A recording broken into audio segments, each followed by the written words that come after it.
there, this is Ellen Weatherford. And Christian Weatherford. And this is Just the Zoo of Us, your favorite animal review podcast, where we take your favorite species of animals, we review them, and we rate them out of 10 in the categories of effectiveness, ingenuity, and aesthetics. You know, we say favorite animals, but I don't think anyone would call the botfly their favorite. Except that was me. Also not requested by anybody. That was just you being vindictive. Anyway, we take your requests for species of animals and we review them comprehensively and rate them out of 10 in different categories. We are not zoological experts, but we do a lot of research to get ready for the show, and we make sure that we're getting our information from trustworthy and reliable sources. So if you are a zoological expert, feel free to link up with us and let us know your thoughts and give us feedback and such. We're very thrilled to hear from people all the time. Yeah, reach out to us, you reliable source, you. Yeah, thanks. We really appreciate it. That sounded sarcastic, but it wasn't meant to be, I promise. That's all I've got for the intro, and I think that last week I went first. So, Christian, it's your turn. Okay, this week I've got an animal that I think has a fun name called the mata mata turtle. Couple different, not really spellings, but I guess arrangement of that name. You'll see mata mata as one word. You'll see them separated by a hyphen and sometimes by a space. Oh, sure. And sometimes they won't even say turtle. They'll just say mata mata. So, but it is a turtle, though. It is a turtle. It's defo turt. Certified turtified. The scientific name for this little guy, maybe not little, but the scientific name is Chelys fimbriatus. And this species was submitted by Erica Carr and Miranda Lowry. Thanks, y'all. Thank you. And my information for this one is coming from some familiar sources. The Smithsonian's National Zoo and Conservation Biology Institute. The website is found at nationalzoo.si.edu. Nice. And also from Animal Diversity Web, found at animaldiversity.org. Love them. Yes. Let's talk about the mata mata generally. So these guys can grow up to almost 45 centimeters long based on their shell. I'm not sure why, but all of the links that I found for the mata mata was all based on the shell size. Not really sure why that is. Maybe that's just common in turtles. I guess it's probably because they can retract into their shell. Yeah. Well, and here's the thing. Most turtles, that would represent the majority of their length, whereas the mata mata has a fairly long neck. Oh. Yeah. So anyway, up to 45 centimeters long, which is about 1.5 feet. And they can weigh 17.2 kilograms or 38 pounds. That's a chunky boy. Yeah. Hefty turtle. Where these guys can be found is in the Amazon and northern South America, including Venezuela, Brazil, Peru, Ecuador, Colombia, and Bolivia, and also the island of Trinidad. Oh, wow. Yeah. That's cool. They belong to the taxonomic family Chelidae. These guys are known as the Austro-South American side-neck turtles, as in Australia. Oh, okay. And what side neck means is they bend their necks to the side when pulling them under the edge of their shell or carapace, rather than retracting it directly inward. Oh, okay. So they're coming at it from an angle. Yeah. So these guys, they have of course, a turtle shell. And these are primarily aquatic turtles. So this kind of gives you an idea of what they kind of look like. They have shells with big ridges. They remind me of Bowser, personally. Like they're spiky? Yeah. Okay. And they have webbed feet with claws. All 4 feet are webbed. They have that long neck that I mentioned earlier, and then that neck has fringes and like almost wart type things coming off of it. Ooh. Their head is triangular, and they have a thin tube coming off of their nose and small eyes and a big wide mouth. Oh. And if you look at them from head on, it kind of looks like they're smiling. Okay. And often with this kind of turtle, you'll see them with moss growing on their shell and body in general. So that's kind of just to set the picture going forward. This is painting a really bizarre zoological picture for me. I'm imagining something very strange. Yeah. Effectiveness. This is how good they do the things they do. Physical adaptations, built-in lasers. No, just kidding. So for the mata mata, I'm giving an 8 out of 10 for effectiveness. And some of the big points here are around camouflage. Ooh. So the way the neck is and the head, it is meant to look like foliage, like at the bottom of a body of water. That makes sense. And also the tendency for moss to grow on the shell helps with this. Also, how they eat. Did not know this at all before researching the Mata Mata. Not that I was an expert in it to begin with. Yeah, I know nothing, so whatever you're about to tell me is going to be surprising to me. So out of curiosity, how would you guess that these things eat? With their mouth. I guess you can assume they're what, carnivores or plant eaters or... Let me think. Okay, you said it has a tube. This has like a narrow tapered mouth in some way. Well, its nose has a thin tube. Okay. And but a its wide mouth is big and wide. Yeah. I guess I would assume that they would maybe eat small fish. Yeah, you're right. Oh, great. So here's how they do it, though. They don't just go and chomp down on a fish in the water. What they do is they use this pretty unique method of capturing fish. So its bite is actually pretty weak. But what it does is, with its neck fully extended, and there's a fish nearby, what it does is when the fish is in close to its mouth, it quickly opens its mouth and it expands its neck. What? To cause a sudden low pressure that sucks in the fish. Huh. And then they swallow it whole. So I'm thinking of it as like the hose attachment of a vacuum cleaner. Basically. But it's crazy. And I encourage everyone to go look at a YouTube video of this, but its neck expands in terms of diameter. Okay. To just basically suck in the water and the fish. So when I talked about the axolotl, I talked about how it has that really big wide mouth and it would suck prey in by opening its mouth very quickly. Yes, it's that, but also not just opening its mouth quickly, it's also expanding its neck. Okay. So kind of compounding that effect. Oh, I see. So think of it as having bellows underwater, and as you pull it open, it's causing a low pressure to suck in water. Wow. So that's what's happening. That's crazy. Yeah. Huh. I guess that explains why its neck is so long then, to just give it space. It's just, like it inflates. So yeah, it's crazy. So they suck in the fish and let the excess water escape as things start to kind of close back up, and then they'll swallow the fish whole. Does the water escape back out through the mouth? Yeah, it kind of like half closes its mouth basically to let the water escape. Huh. Yeah. Does it have any method to, I guess, separate the fish that it's trying to eat from anything else that may have gotten in there, like rocks or something? I mean, I assume this is kind of a common problem for most reptiles underwater. Sure. But it makes do. It just eats them whole, alive. Sure. You take the good with the bad, I guess. Okay, so it eats the fish alive. It doesn't chew them or anything. Yep. Huh. That's brutal. Right.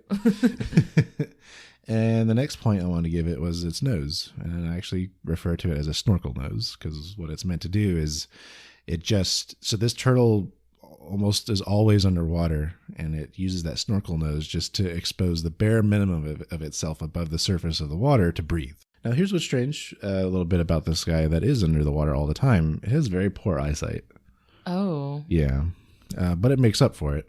The fringes and whatnot on its neck allows it to sense vibrations in the water very, very well.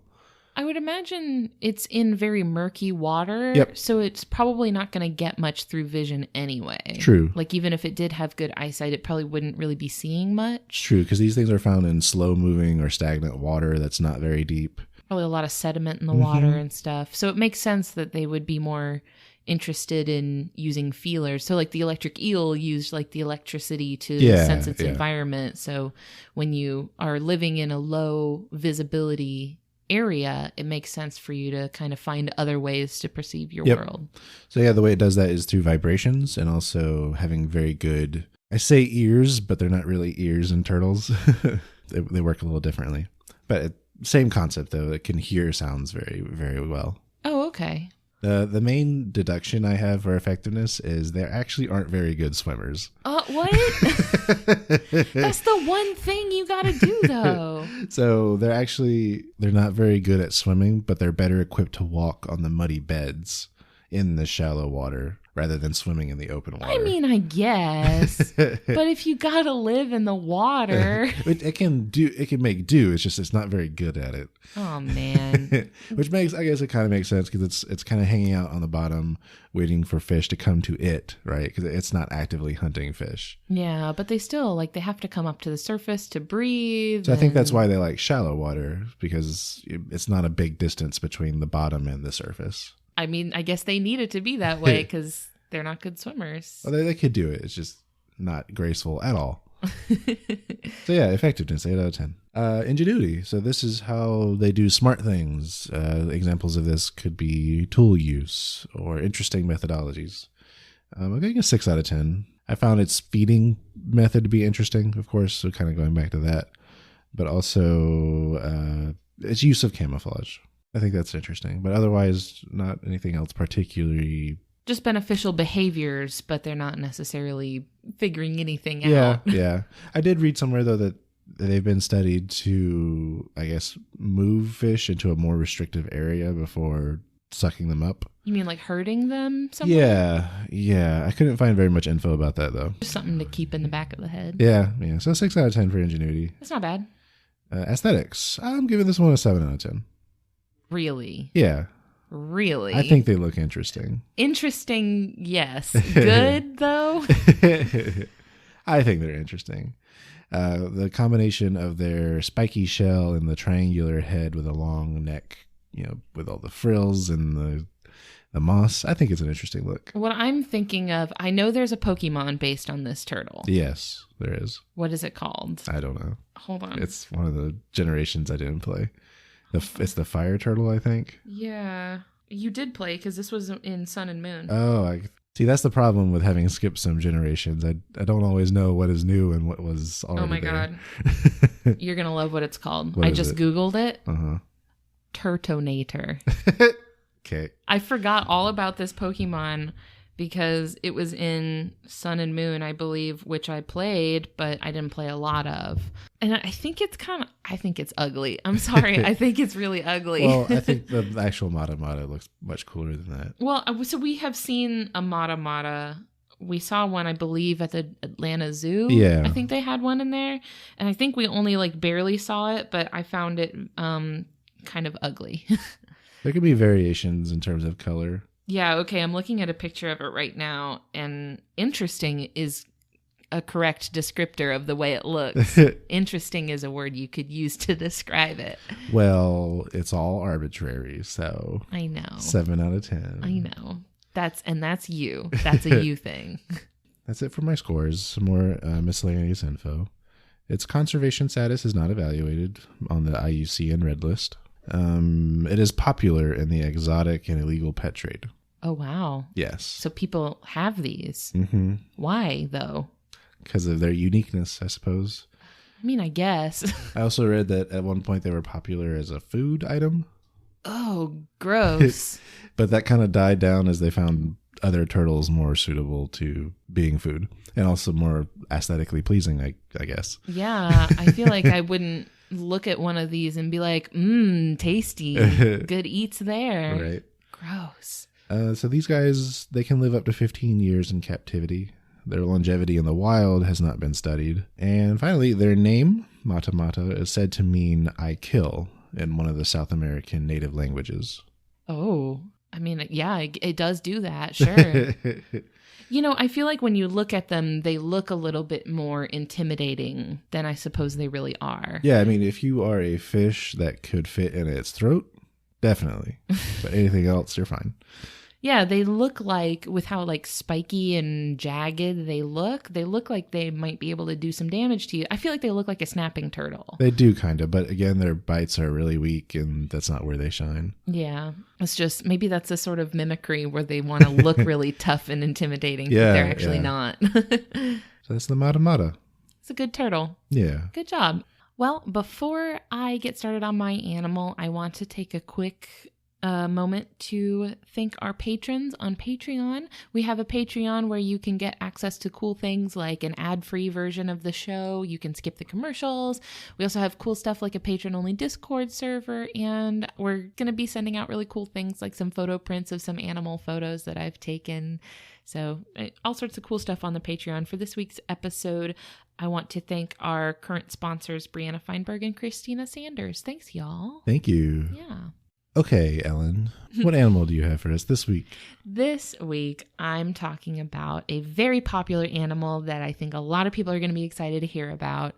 The emperor penguin. Ah, yes. Very Yes. good. This was requested by Taylor Gordon Wood, who, by the way, did our cover art that you see everywhere that we exist. That really cute illustration with all the little animals on it and our cool logo. That was all Taylor. Thank you, Taylor. So Taylor wanted to hear about the emperor penguin. All right. The scientific name for the emperor penguin is Aptenodytes forsteri. I completely made that pronunciation up, so don't at me. I'm getting the information for the emperor penguin from the Australian Antarctic Division of the Australian government's Department of the Environment and Energy, and also the Smithsonian Institute. So, to introduce you to the emperor penguin, this is the largest species of penguin. They're typically around 4 feet tall, or 1.2 meters. That's pretty tall. Yes, this is a big penguin, and they are up to 40 kilograms or 88 pounds. Whoa. Yes. Heavier than most other birds. Usually when you hear of a bird, they could be that big, but they might only be like 20 pounds, right? Because of how light they are. Yeah. The penguin is much, much heavier than other birds, and I'm actually going to talk about that in a minute here. Okay. You find these in Antarctica, which, by the way, is the South Pole, not the North Pole. A lot of times you'll see people making jokes about like Alaska or the northern parts of Canada or Russia, like talking about there being penguins up there. They're not. Aww. They're on the other side of the world. Sorry. So Antarctica. Polar bears, though. Polar bears, yes. But so also there a lot of times people will joke about like penguins being eaten by polar bears or something. They live on complete opposite ends of the entire earth. So they don't live there. I bet they would if they met, but. Yes, I'm sure a polar bear would not hesitate to eat a penguin. Although maybe it wouldn't. Maybe it would be like, I don't know what that is, and leave it alone. Sometimes predators will do that. Sometimes predators will be like, I don't know what I'm looking at, and they won't eat it. This isn't chicken nuggets. I'm not eating that. Yeah, polar bears are a lot like my 5-year-old that way. But so anyway, there are at least 17 different species of penguins. You'll see different numbers for the number of penguin species because some subspecies classifications are in question. So some places will consider different subspecies of the same species, or some consider them their own thing. But at least 17 different distinct species of penguins. Awesome. Yeah, the emperor penguin is one of 2 species in their genus that is known as great penguins. So the great penguins are the big boys. They're the emperor penguins, and then the king penguins, which are very, very similar to emperor penguins, but they're much smaller. So the king penguin, therefore, is their closest relative, but there are many other different types of penguins. That's just kind of your primer on the emperor penguin. I'm going to get started with effectiveness, as Christian did. For effectiveness, I give the emperor penguin an 8 out of 10. All right. So I want you to think of 2 primary goals that they have in mind. First of all, being survival, and second of all, being feeding. So living in Antarctica, the emperor penguin is naturally highly adapted to face really, really harsh conditions. So very, very low temperatures, very violent winds. They're kind of made for this. Look at how far they are removed from other birds. Their wings are adapted to function more like flippers than like traditional wings. So I saw something recently like floating around on Twitter that says like a penguin might seem like a terribly made bird if you're thinking of it in terms of other birds. If you think of its wings more as flippers, they don't seem so bad. Right. First of all, I want to talk about their feathers. A lot of people think that the penguins stay insulated from the cold by having dense feathers, by having lots and lots of feathers on their skin, and just like the density of their feathers is what protects them. That's not how it is. That's not true. That's not how they work. There have been more recent studies in 2015 showing that it's not the case that their feathers are dense. It's just how many different types of feathers they have on their bodies. So their feathers are actually layered in different types. So there was a study by Cassandra Williams, Julie Hagelin, and Gerald Koeman published by the Royal Society on October 22nd of 2015, basically saying that penguins keep warm not by having a lot of feathers, but by having complex layers of different types of feathers. The outermost layer are contour feathers. These are similar to what we think of as flight feathers on other birds. These are the long, stiff feathers. And these keep the penguin's body streamlined, so it reduces drag in the water, and also keep an outer sort of layer to keep cold water and keep cold temperatures out.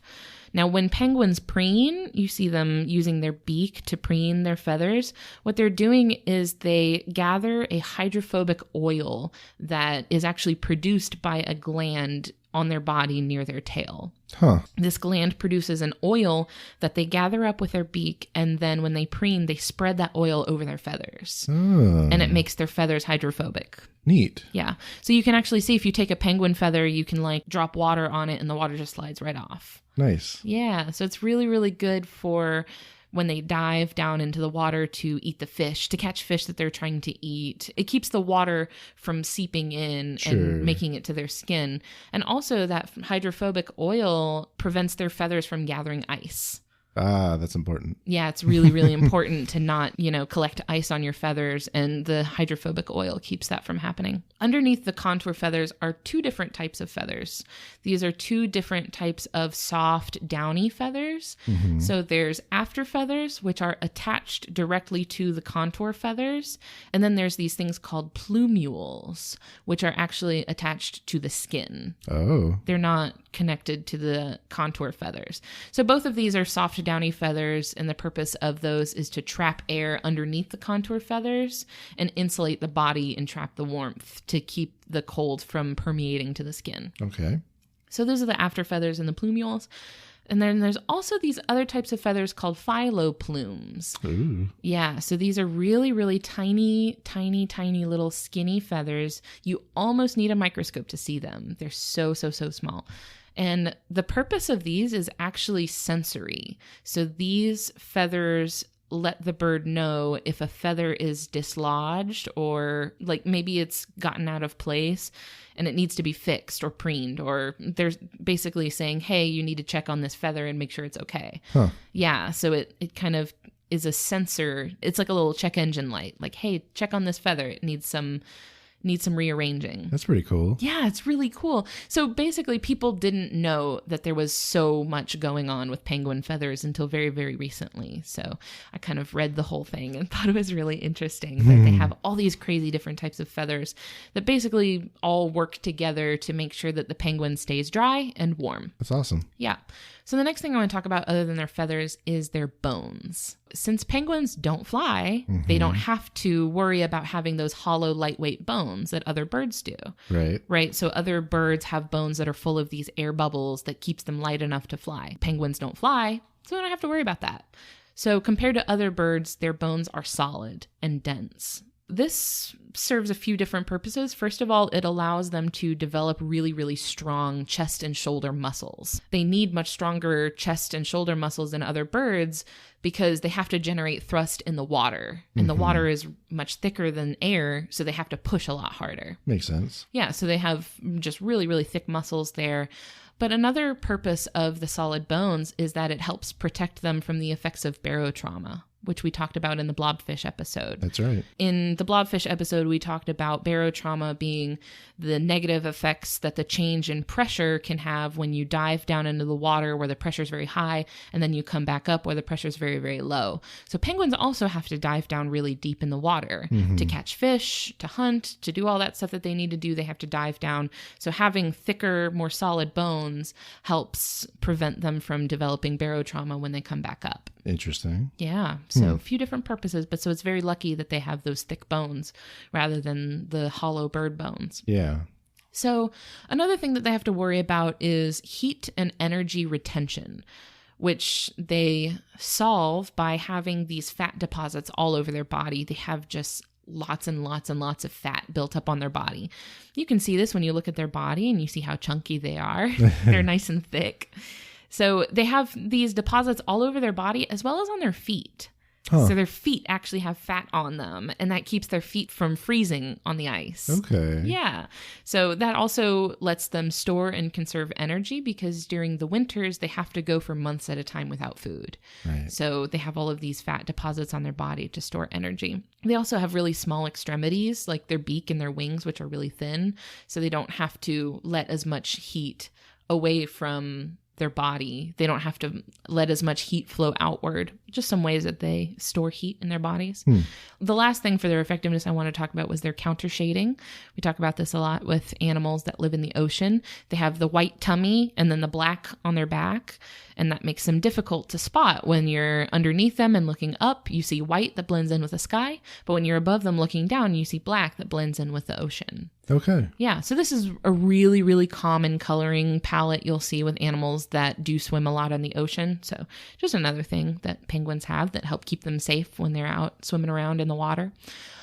I did deduct a couple of points for them being very vulnerable with no real method of self-defense. They have like a pointy beak and they have sharp claws, but the claws are made more for gripping on the ice and they don't have a lot of mobility with them, so they can't do anything with them really.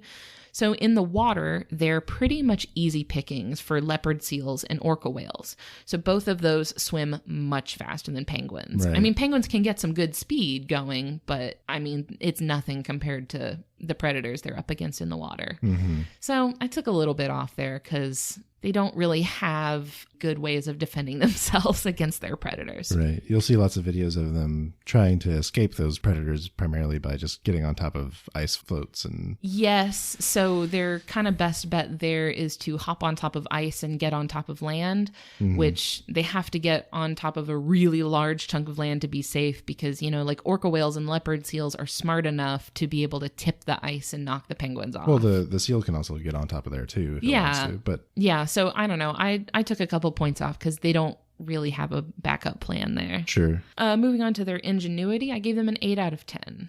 Oh. They are clever birds, mostly in their social interactions.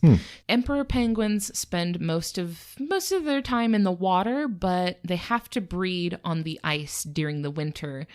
And they have to do it during the winter because that's when the ice is the thickest, so that it's strong enough to support the whole colony of penguins, right? They're so heavy and there's so many of them that in order for them to all get on top of the ice without the ice breaking, it has to be during the time of year when the ice is going to be thick enough to hold them, which means that they have to be on the ice out of the water during the harshest part of the year.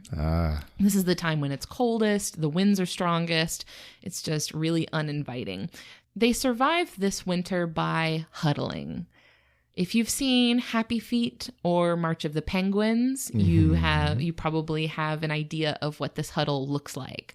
It's mostly males. The adult male emperor penguins will huddle together where they sort of overlap each other. They sort of lay on top of each other in this massive hundreds, even thousands of penguins all huddled together in this giant mass, and they're tightly packed together, right? They're not just standing near each other. They are fully laying on top of each other.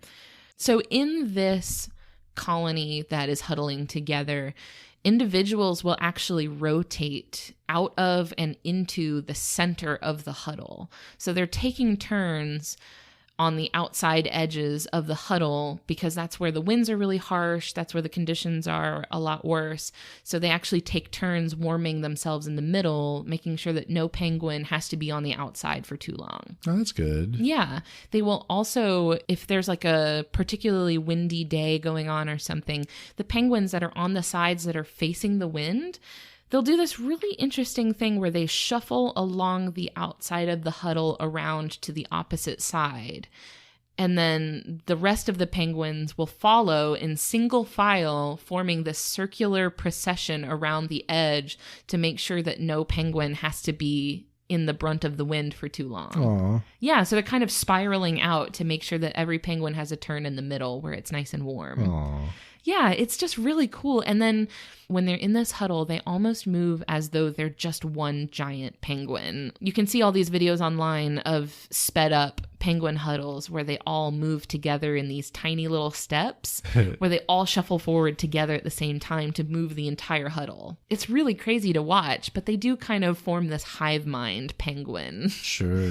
It's like we are one penguin. Now, this is also in a part of the globe where when you're close enough to the poles and it's the winter for that hemisphere, you might be in an area that won't see the sun for a long time. Oh gosh, yeah. Typically in these huddles, what you're seeing are the adult males. And the adult males are in this huddle because they have been left behind by the females.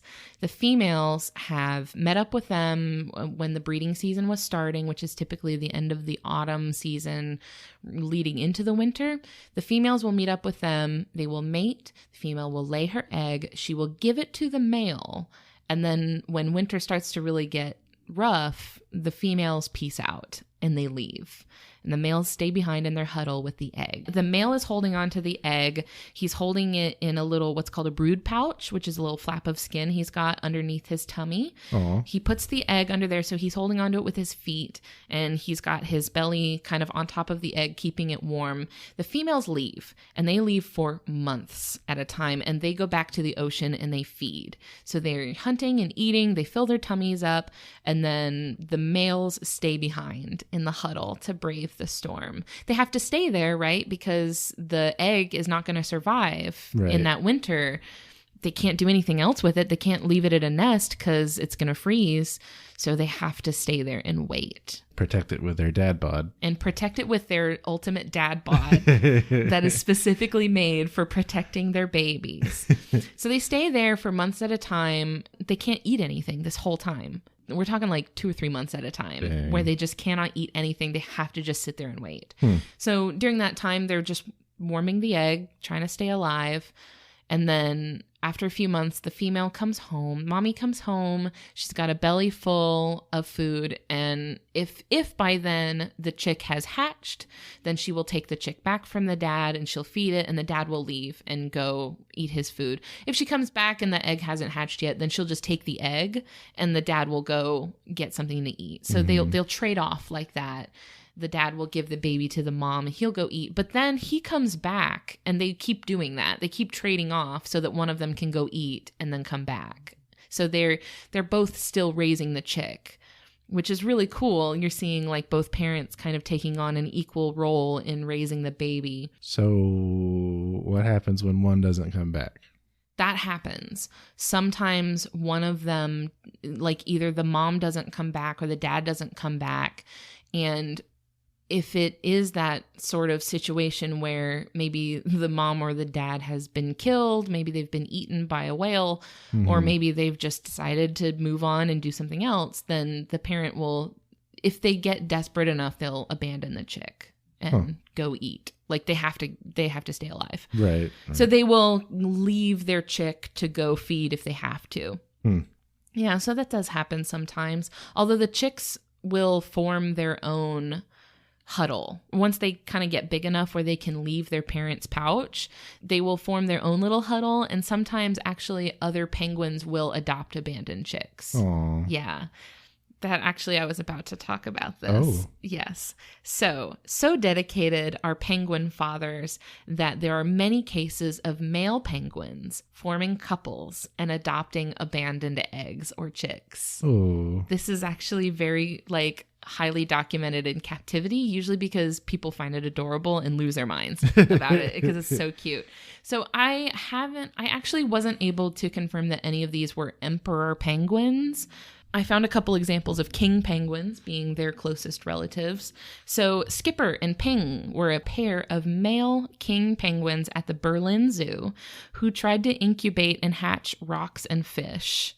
Aww. Yeah, they so badly wanted to hatch their own egg that they would find rocks and incubate them and try to hatch rocks. Aww. Yeah, so they wanted so badly to have their own baby that they were given an egg that had been laid and abandoned by its mother. So the zookeeper saw a mother lay an egg and she walked away from it, so they gave the egg to Skipper and Ping. The egg ended up not being fertilized, so it never hatched, but the zookeepers say they're going to keep trying. They'll try again next season, that if another egg is abandoned, they'll give it to Skipper and Ping and let them try again. Oh, nice. Yeah, another pair of male king penguins at the Odense Zoo in Denmark saw a chick left unattended, assumed it was abandoned by its parents, and adopted it as their own. When the parents returned for their chick, they were not pleased. So they got in a little fight. They got in a little penguin altercation, and staff had to break them up. Oh, no. And they did return the chick to the original parents. But what happened was these two male penguins really wanted to have a chick of their own. And they basically saw like this chick that their parent just like went to go, I don't know, swim or eat or something. And they were like, oh, must be abandoned. And like just took it and left. So, yeah, that was, yeah. So the zookeepers there did say that they were going to try to get those penguins their own chick too. Oh. And then of course, the famous penguin couple, Roy and Silo, these were chin strap penguins. So these are different entirely from emperor and king penguins, but these were chin strap penguins who nested together as a couple for 6 consecutive years. Wow. Yeah, and they eventually raised a female chick. Her name was Tango. They raised her together, and she inspired the children's book And Tango Makes Three. Aw. About Roy and Silo and their baby chick Tango. How cute. Yes, it's very sweet. There is this misconception floating around that we actually just like an hour ago were talking about in the Facebook group. Mm-hmm. There's this misconception that penguins mate monogamously forever. A lot of people have this idea that penguins mate for life. That's not really how it works. So they engage in what's called serial monogamy, where they will have one partner for that mating season. Mm-hmm. So they'll have one partner that they stay with for that year, but then the next breeding season, a lot of times they will go back to the same partner, but they will often find another partner for the next season. Now, different species of penguins have different, what they call divorce rates. Oh, no. Yeah. So, for example, actually, the emperor penguin, I saw their figures said that 80% of emperor penguins found a new partner with like the next breeding season. So they're not as successfully monogamous as other species of penguins. Like other species, it's much, much lower. It's like 30 or 40%. Mm-hmm. So they actually are more likely to go back to the same partner over and over again. But it's not true that they stayed with just one partner for the rest of their lives. That's not how they work. Okay. Yeah. So I just wanted to get that out there. So the last thing I want to talk about for their ingenuity is that penguins identify each other to either reunite with their mates at breeding seasons, or when they come back from hunting, they need to find their family and get back to their chick. They can identify each other by these unique vocalizations. Yeah. So even in these massive colonies of thousands and thousands of penguins, they can pick out the one particular penguin they're looking for because they can tell their voices apart. That's good. Happy Feet was like surprisingly accurate. How like they identify each other by their voice. And like the song that they sing is like unique to them. That's like surprisingly dead on. But then Elijah Wood couldn't sing. You know, he did a bad job. He had to do the dance. He danced instead.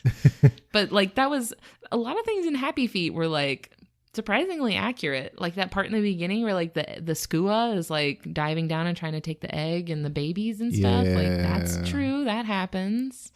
And then they did all those Queen songs. Did all the Queen songs, and it was great. Happy Feet's a great movie.